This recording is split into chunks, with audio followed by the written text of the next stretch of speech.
So this person that came towards me a couple of years ago and entered our lives, very volatile time, obviously, and so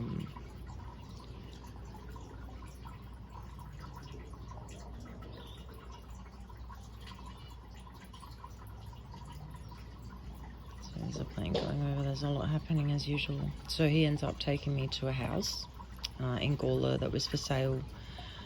He was talking before that about buying a house. This whole time, you know, I was completely suspicious as to why he'd even come towards me. I didn't think anybody would, unless they were involved in this or trying to help. I don't know. I don't know. Either way, he tells me he's going to buy a house, and we end up going to a place at Gawler for sale to have a look. At this time, he's walking around with a walking stick as well, which was really strange, claiming that, you know, his leg was sore or whatever, and which was unusual because he ended up throwing me all around the street and nearly killed me. No one did a thing during this whole time in that neighborhood. In fact, one woman came out and yelled out, "Get off her back," and went back inside, and I don't actually think she was talking about me, to be honest. So yeah, really confused when you see a woman getting thrown all around the street. So we ended up going to see this house at Northfield that was for sale, and at Gawler. Yeah, they're going super hard on me right now. This is not something they want anyone to know. So we went to a house in Gawler. He ends up signing some papers. I didn't touch anything. And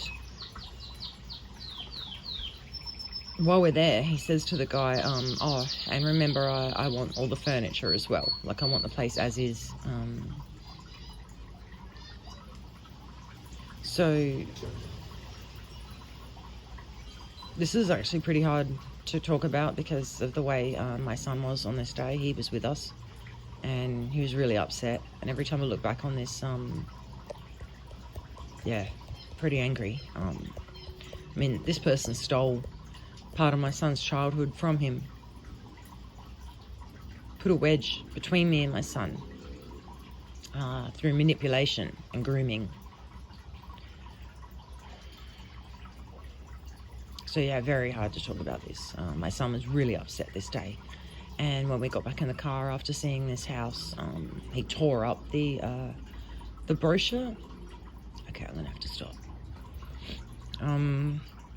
But yeah, the fact that this place was in Gawler, very suspicious since I was born in Gawler, and I'm still researching a bit about certain memories that I have as a child in that place myself. So yeah, I'm really not sure what's going on here, if that house was purchased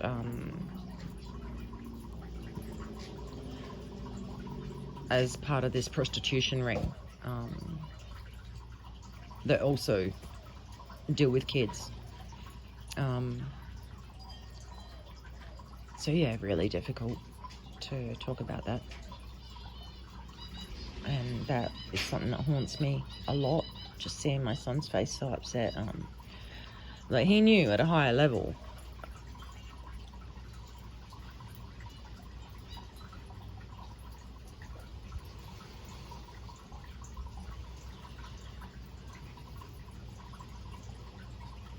So after researching a little bit of this, of what's going on, you know, either through my channel or the information that I'm getting from them being stupid and, you know, being too obvious,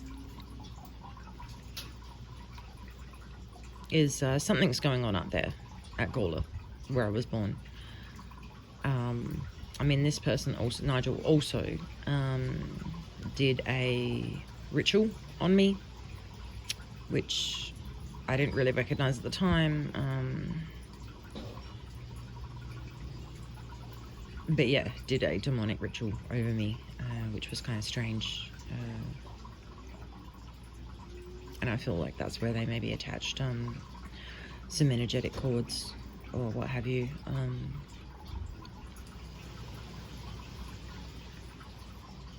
He also bought a car, cheap $2,000 car or something like that, SUV, silver SUV, brought that to the house, and I have no idea what this person was even doing while I was asleep, basically. It got to the point where I didn't even want to go to sleep at night, because sometimes I would wake up and he wouldn't be in bed, and yeah, I didn't trust this person at all. And I needed to get him out, and that's when yeah, we ended up out in the street, and he was throwing me around like a rag doll. And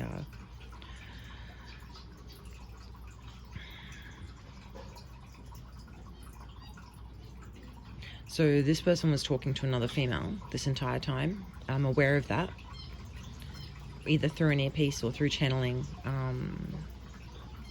That this female was saying things like, okay,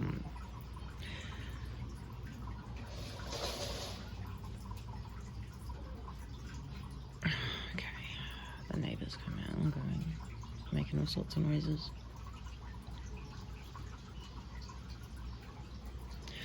Yeah, he comes out and tells me that he wants to go on to a disability pension, and that I can be his support system for that. And he has some forms, so he has me go to the computer, print out these forms for him to take in, and I did that morning. I'm trying to get my son ready for school. Jet was being difficult, very difficult, so I was stressed. I've come out with the papers that I'd printed and given them to him.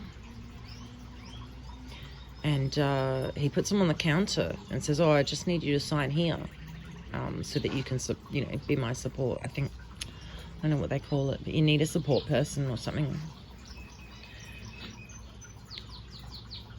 I didn't sign them. My son came out and started kicking up a stink before I even had a chance, and I wouldn't have anyway. So he's whisked them back up really quickly, which was kind of strange, as my son come flying out, not wanting to go to school, having one of them mornings. So yeah, this is something that has played over in my head as to whether this is what everybody's talking about by me signing a contract, and whether it's involving that. People need to know I really don't care about any of these people at all. I'm protecting my son, and I'm standing up for any other kids and parents that this could happen to, so I don't give a fuck who these people are. I will be naming them if I know who they are and what they're responsible for. I don't give a shit. They can come for me. They've taken everything from my son. They've taken everything from me. And these people are actually walking around, they're actually walking around out there, okay?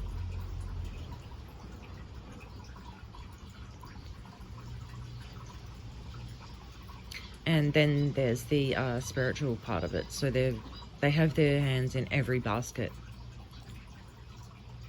in the sense that there are other people affiliated with them in different positions, very different, who they also can feed information to and level up. So what I mean is, you're not going to see the same group of people. I feel like they've been, it's no secret that they've been taking information from me through my quantum channeling connection. And from what I've heard, they're leveling up people with that who don't look like they associate with them, if that makes sense. So it's all over, right? I did intercept a conversation where Paul wants to level up certain people in the spiritual community that he thinks suit, that he likes. All right? Anyone that doesn't fit that bill, is going to be targeted. I don't know if this is already happening. Obviously it's happening to me. These people are trying to kill me. Like, this is point blank. Yeah, they want me dead now. So I'm just kind of getting through each day. But we're talking about an entire planet, so everybody knows who I am. Every Satanist on the planet is on me, as you can imagine. And they are so fucking pathetic. Like, absolutely pathetic. It takes that many for one woman, like that many. And they still can't. They have to whittle you down over years if you are actually in your power and you know you're more powerful than them. It will take years. And hundreds of them, if not millions of them. And then on top of that, they'll have everybody supporting them, which gives them extra energy as well to push forward. So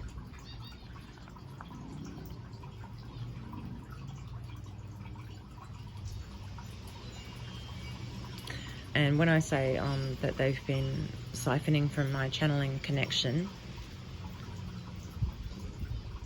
all of this stuff is very obvious.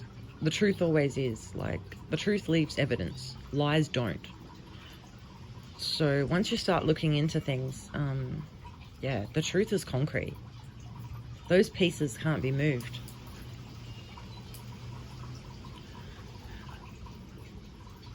So when it comes to the channeling part of things, there was a day my cousin took me out for lunch.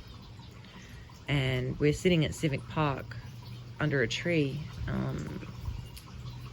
And I was like, I fully had an activation like that day. And I just started, like, you know, the water was just flowing. Having a massive, insightful conversation with my cousin for like half an hour, 40 minutes maybe. And we walk in to the library.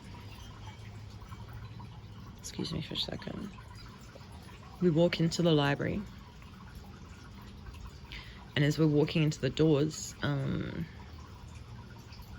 I hear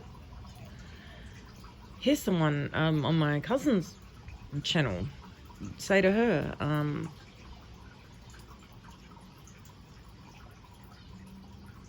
we're going to tell everybody it's coming from the field. So I'm like, okay. We sit down.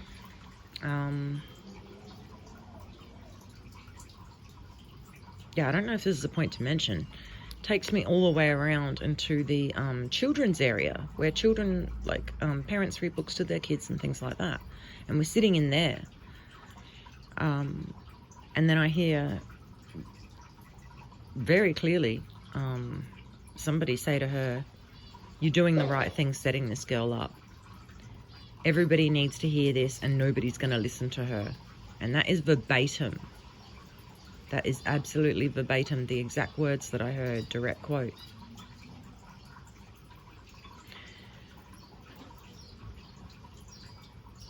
Then we're coming out, sitting down, having something to eat. I wander off.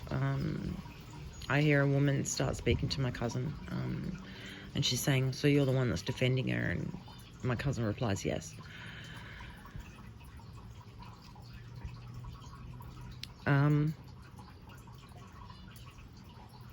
I've got a lot of this written down.